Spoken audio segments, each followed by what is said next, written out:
Madame, Monsieur, bienvenue au Journal des religions. Vous êtes dans Studio 210, l'émission du peuple sur la télévision nationale congolaise et nous émettons de Brazzaville.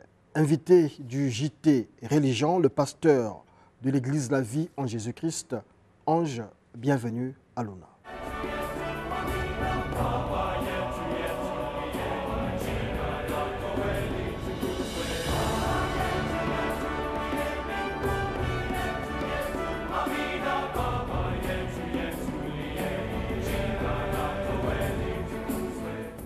Nous y sommes, et avant le développement de l'actualité, quelques décibels de louange à Jésus-Christ avec la sœur Prisca Espoir qui chante Elohim mon roi.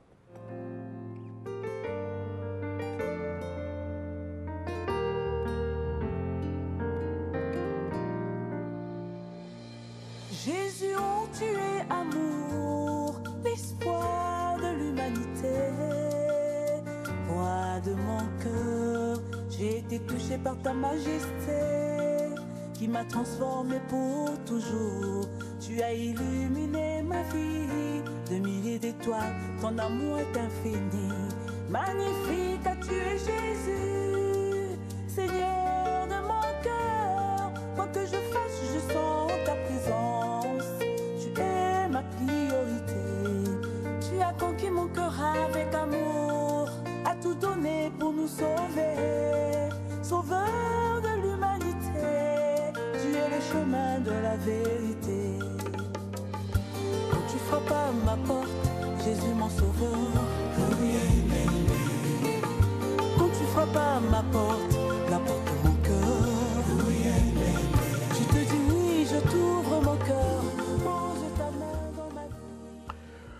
Relèvement, un concept d'évangélisation inspiré de Dieu au pasteur Gustave Ambenze de la communauté chrétienne armée de Victoire, 13e édition du genre avec des panélistes venus d'Europe et du continent autour du thème « Monte ici », papier de projection avec Karine Blanche-Conda. Jésus-Christ est Seigneur, quelqu'un dit Amen.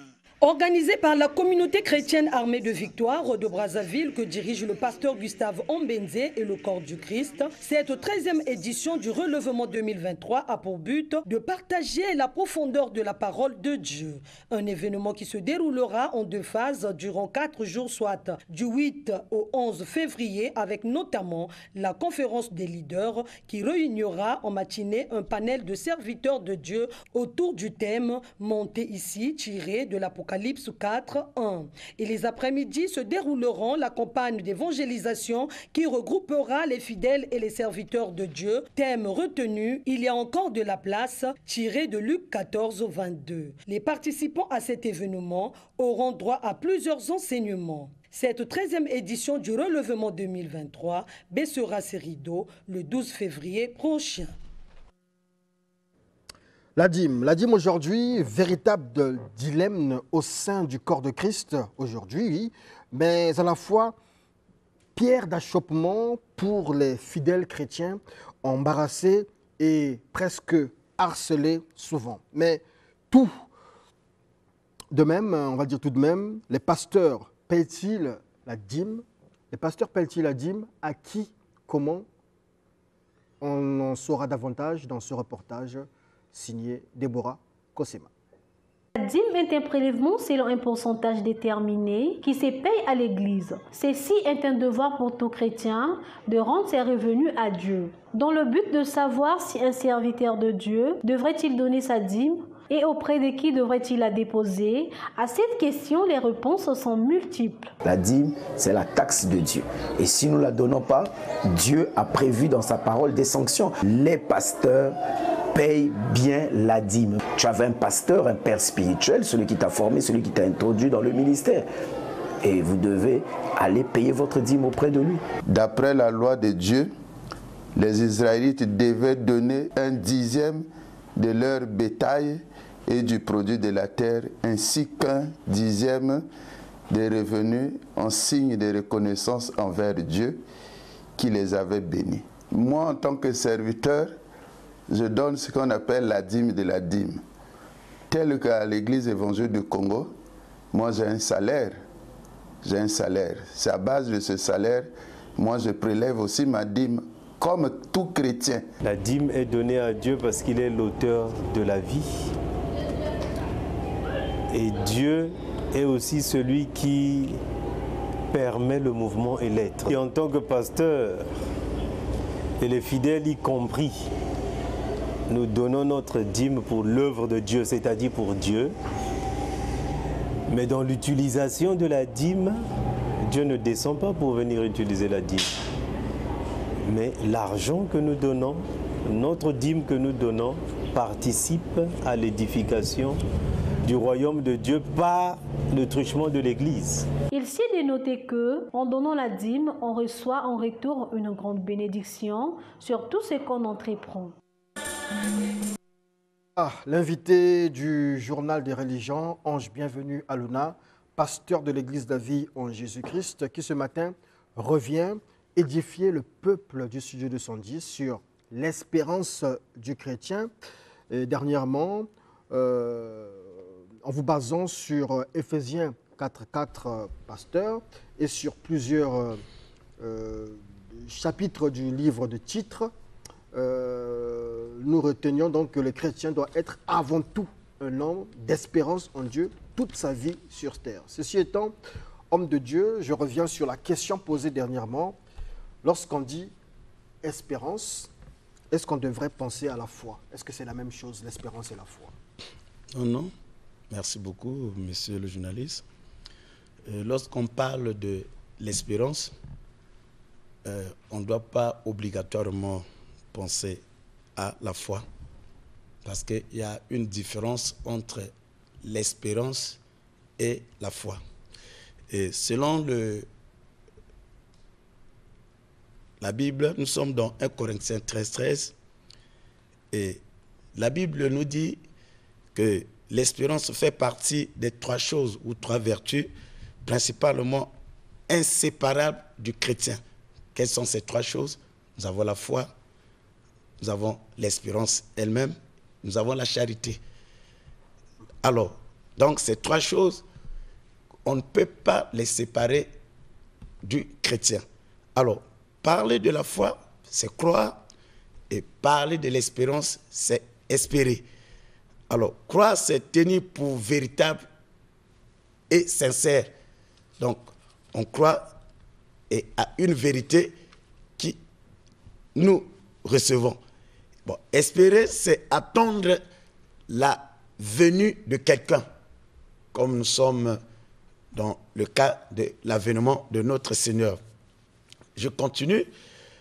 La foi consiste à croire à ce que Dieu nous dit, dans ce que Dieu me dit, ce que la parole de Dieu me dit, et je crois en cette parole. C'est là où Romains 10, 17 nous dit que la foi vient de ce que l'on entend, et ce que l'on entend vient de la parole de Dieu. Alors, vous comprenez, la foi est assimilée comme une main invisible allant chercher dans le lieu céleste ce que Dieu nous dit. Une main que nous prolongeons, nous projectons pour tenir ce que Dieu nous a dit dans les lieux célestes. Alors, en entendant que ce que la main va pour prendre ce que Dieu a promis, alors, c'est une chose spirituelle qui va se matérialiser. Alors, en entendant l'accomplissement de cette chose, il y a une attente là. Voilà, cette attente, et d'une manière brève, c'est l'espérance. Alors, est-ce que on peut être un homme de foi sans espérer, j'ai pas envie de dire sans espérance, ou on peut être un homme d'espérance sans avoir la foi. Ou les deux sont intimement liés. Oui, les deux sont intimement liés. Je dirais que si on peut prendre l'exemple, la foi comme le moteur d'une voiture, et je dirais que l'espérance, c'est de l'huile. Donc, le moteur d'une voiture ne peut pas fonctionner sans l'huile. Parce que sans l'huile, alors, nous allons insister, c'est le moteur qui les mécaniciens ont un terme approprié pour dire que c'est le moteur qui va couler. Alors, d'abord, la Bible nous dit, la foi sans les œuvres, c'est une foi qui est morte. Donc, vous comprenez, la foi et l'espérance, ils marchent de pair. Mais lorsque nous rentrons à l'intérieur, voilà la petite différence que nous pouvons... Mais la Bible aussi ne dit pas que l'espérance est agréable à Dieu. La Bible déclare que c'est par la foi que nous sommes agréables à Dieu. Justement, quand vous m'emmenez sur ce terrain, c'est par la foi que nous sommes agréables à Dieu. Donc, c'est pour peut-être me demander que rapporte la foi dans la vie d'un chrétien et que rapporte également l'espérance dans la vie d'un chrétien. Ok. Donc, si par la foi, nous sommes agréables à Dieu, alors, lorsqu'on parle de l'espérance, monsieur le journaliste, d'abord, nous avons dit que l'espérance est centrée à Jésus-Christ. Et l'espérance concerne les choses invisibles et les choses qui sont futures. Nous avons par exemple l'avènement du Christ. Alors, moi qui crois, c'est pour vous dire que tous ceux qui passent ici pour dire que Jésus ne reviendra pas, s'ils déclarent qu'ils sont des chrétiens, ils ne sont pas des chrétiens. Il y en a qui disent que Jésus est déjà venu, qu'on perd du temps. Écoute, monsieur le journaliste, la Bible est claire, l'Éphésiens 4.4 nous dit il y a un seul corps, un seul esprit, comme aussi vous avez été appelés à une seule espérance par votre vocation. Donc, si je suis chrétien, j'ai été appelé, donc j'ai une seule espérance, c'est de croire à l'avènement de notre Seigneur. Alors, en revenant à notre question, alors l'espérance, moi je crois que Jésus-Christ va revenir. Je crois à l'enlèvement de l'Église. Alors, le fait d'espérer à l'avènement de notre Seigneur, alors ça va me permettre de marcher dans la crainte de Dieu. Je crois qu'il y a un enfer quand Jésus reviendra et il fera face à l'ennemi. Et moi également, moi qui ne me suis pas bien comporté, et je vais me retrouver dans le sac de l'ennemi. Alors, le fait de croire à l'enfer existe, c'est-à-dire le fait d'espérer au retour de Christ, alors ça va me permettre à moi qui suis le chrétien de marcher dans la crainte de Dieu. Donc nous pouvons dire que l'espérance nous permet de marcher dans la crainte de Dieu. Petite question quand même. Oui. En enfer là-bas, il y aura aussi des pasteurs quand même. Écoute, monsieur le journaliste, la Bible n'est pas faite seulement pour les chrétiens ou bien les croyants. Mais un pasteur qui ne se comporte pas bien, ça je l'avoue, et le salut, on peut le perdre également. Ah, d'accord. Ça veut dire que si un pasteur qui ne paye pas la dîme, il peut aller en enfer. Parce qu'on a eu un reportage là, il y a des pasteurs qui ne payent pas la dîme. Vous payez la dîme? Oui, je paye ma dîme. Est-ce que ça c'est un péché de ne pas payer la dîme? Oui, ne pas payer. D'abord, la dîme est sacrée. La dîme constitue les choses qui sont sacrées auprès d'un chrétien, comme le mariage, comme le nom de Dieu et la dîme également. Donc, quelqu'un qui ne paye pas sa dîme... Vous payez votre dîme à qui? Je paye ma dîme à mon père spirituel, que je tiens à le saluer, le révérend physique Onina. Ah d'accord, vous continuez à payer la dîme? Oui, je continue à payer ma dîme.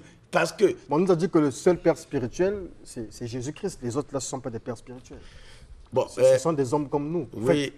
Bon, on a le temps, on va discuter. D'accord, on va discuter, mais c'est que nous avons les minutes et des minutes. Oui, on est là. Oui, justement. Alors, il y a un seul père. Écoute, lorsque Jésus nous enseigne à comment prier, il dit, quand vous priez, dites notre Père qui est aux cieux. Alors, n'oubliez pas que la réalité que nous avons dans les cieux, cette réalité spirituelle, nous avons cette réalité sur cette terre des humains. Donc, ça veut dire qu'un père aux cieux, dans les cieux, et un père sur terre. Justement. Ok, d'accord. Alors là, il y a une dimension de père. Il y a le père qui vous a engendré, un père biologique, et il y a le père qui vous a montré le chemin de Dieu. Donc, le père spirituel, cette notion existe parce qu'en abordant cette question, c'est toute une loi. Ça nous conduit à la loi du bouchon. D'accord. Donc, continuez à développer votre... Alors, donc, je disais que nous procure l'espérance. Alors, l'espérance nous procure la crainte de Dieu. Donc, lorsque moi, le chrétien, et le fait d'espérer et de croire, d'espérer au retour de notre Seigneur, ça va me permettre de marcher dans la crainte de Dieu. Parce que si je ne marche pas, je n'ai pas de discernement entre le bien et le mal, alors je vais me retrouver quelque part. 2. L'espérance me permet non seulement de rectifier mon tir, c'est-à-dire ma marche. Alors, l'espérance me permet de résister à la part de l'ennemi. Parce que beaucoup sont tombés parce qu'ils ont mangé la part du diable. Même si aujourd'hui ma situation ne change pas, mais je sais que nous avons une cité céleste. Donc, je suis sur la terre, je suis de passage. Donc, même si je ne me marie pas, même si je n'ai pas l'argent, même si je n'ai pas beaucoup de parcelles, même si je n'ai pas beaucoup de voitures, mais je sais que sur cette terre des humains, je suis de passage. Donc, tout ce que le diable va me proposer, parce que c'est là où beaucoup sont tombés dans le piège de l'ennemi. Cette envie de s'enrichir, d'avoir les biens matériels de ce monde. Et quelqu'un qui a l'espérance, il sait que sur cette terre des humains, je suis de passage, je n'ai pas à m'accrocher à quoi que ce soit. Et tout ce que, comme le diable avait proposé à Jésus, et il a dit à Jésus, si tu peux m'adorer, je vais te donner le monde et sa gloire. Et Jésus qui croit et qui a l'espérance qui est... Donc quand nous parlons de l'espérance, il n'a pas voulu manger la part du diable. Donc, monsieur Jazz, si vous n'espérez pas en Christ, sachez-le qu'un jour, vous allez vous retrouver à la cathode. D'accord. Merci beaucoup, Pasteur Ange. Bienvenue à l'ONA, de nous donner toutes ces informations, de nous édifier sur cette thématique du chrétien et de l'espérance en Christ, de l'espérance en Dieu. Un rappel des contacts?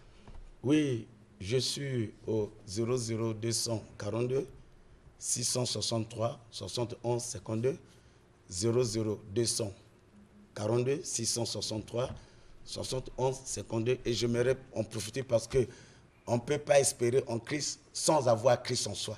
Et je veux que tu en profites pendant ces moments de recevoir Christ dans ta vie comme Seigneur et Sauveur. Dis avec moi, Seigneur Jésus, je te reçois dans ma vie comme Seigneur et Sauveur personnel. À partir d'aujourd'hui, je prends la décision d'abandonner les anciens maîtres que j'ai eu à servir et je m'attache de toute mon être à toi, Jésus. Amen. D'accord. Jeudi 2 février dernier, comme de tradition, à cette date, les églises catholiques et orthodoxes célèbrent la présentation du Christ Jésus au temple. Dans ce contexte, une messe a été dite dans différentes paroisses ici à Brazzaville et Karine Blanche Kanda était à la paroisse Sainte-Rita de Mukondo. Note de reportage. C'est avec faste tenant leurs bougies allumées que les chrétiens de la paroisse Sainte-Rita de Mukondo ont célébré cet événement pour marquer que Jésus-Christ est la lumière du monde pour le salut des hommes. La fête de la présentation, c'est aussi la fête de la rencontre. Ce n'est pas nous qui allons vers le Seigneur, mais c'est le Seigneur qui vient à notre rencontre. Dans le texte biblique tiré de Luc 2, 22 à 40, les êtres de Siméon et de la veuve Anne ont été mis en exergue. Le vieillard Siméon de l'Évangile est la figure de toutes ces générations qui l'ont attendu désiré. C'est lui qui reçoit l'enfant et se met au nom de tous à bénir Dieu. Au terme de cette commémoration, le père Stanislas Arsène Makaya, curé de la paroisse Sainte-Rita de Mukondo, a donné le sens de cette fête. La fête de la présentation de notre Seigneur intervient 40 jours après la fête de la Nativité, c'est-à-dire de la naissance de l'enfant Jésus. Ce Dieu qui a pris chair, qui vient habiter parmi nous. Et selon la tradition biblique, il était demandé aux parents de présenter le premier-né au temple et pour faire le sacrifice. Pour nous chrétiens, en célébrant cette fête de la présentation, c'est ce Dieu qui s'est fait enfant qui vient à notre rencontre. Il vient dans les chemins de nos vies pour nous apporter cette joie et aussi l'espérance. La présentation de Jésus au temple marque le passage de l'Ancien au Nouveau Testament. Musique, non, on va dire ceci, on parlera musique après, on va parler d'une autre célébration chez les catholiques de Brazzaville, c'est celle des 30 ans de la chorale Abbé François-Dominique Wamba, une occasion pour la chorale par devoir de mémoire, d'immortaliser l'œuvre et la vie de l'homme de Dieu dont elle porte fièrement le nom lors d'une conférence publique ici à Brazzaville. Reportage. Après une minute de silence, les conférenciers ont tour à tour fait revisiter l'auditoire et la communauté Abbé Wamba en particulier le parcours liturgique et musical de l'abbé Wamba. L'œuvre musicale de l'abbé François-Dominique Wamba est immense et il est même très difficile de parler de cette œuvre. Mais nous allons retenir 4 aspects: la source d'inspiration, la langue, la composition événementielle et le musicien complet. La présidente de la chorale, abbé François Wamba, s'est pour sa part réjouie du bon déroulement de cette conférence. C'était une réussite parce que c'est pour une première. D'ailleurs, depuis sa mort, qu'on organise une conférence en son nom. C'est une satisfaction de voir tous ces prêtres, tous ces amis qui l'ont connu se réunir autour de la chorale pour cette activité. Grand instrumentiste, écrivain et auteur-compositeur, l'abbé François-Dominique Wamba, faut-il le rappeler, avait quitté la terre des hommes en 2006. Voilà un reportage signé Marina Lutangou, David Loudis et Germain Onzier. Musique non pas avec la chorale, mais plutôt avec le pasteur Kimenu Siende, une Française d'origine congolaise, excellente chorégraphe et chanteuse. Je vous propose avec toi l'extrait de son album à venir.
Ousmane Doucouré, c'est le nom du champion de la sélection organisée à Brazzaville par le Conseil supérieur islamique du Congo en perspective du concours de lecture du Coran qui se tiendra cette année à Dubaï, 26e édition du genre.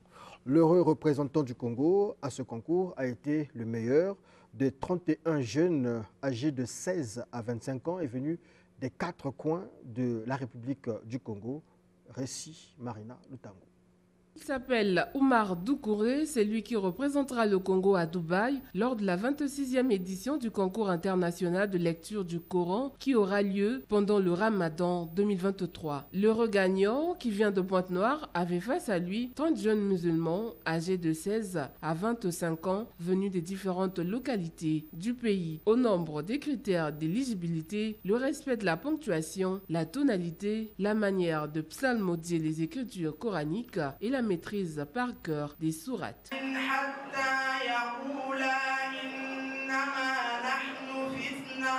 Je suis très heureux et honoré d'avoir passé premier cette fois-ci. Pas de secret.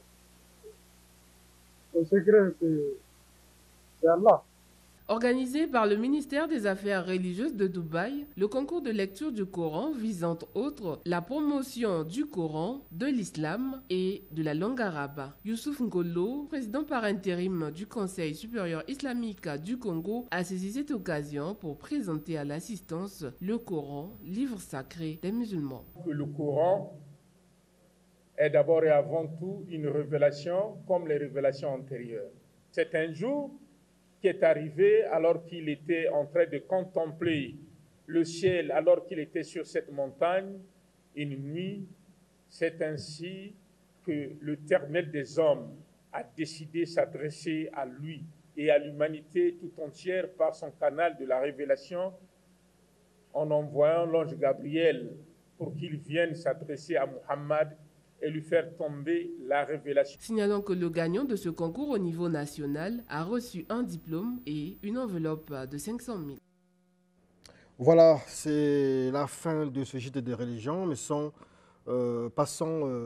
passer la parole à l'apôtre, au pasteur Ange Bienvenu Alena. Peut-être un mot sur un reportage que nous avons diffusé ici sur le relèvement qu'organise votre collègue pasteur Gustave Ombenze.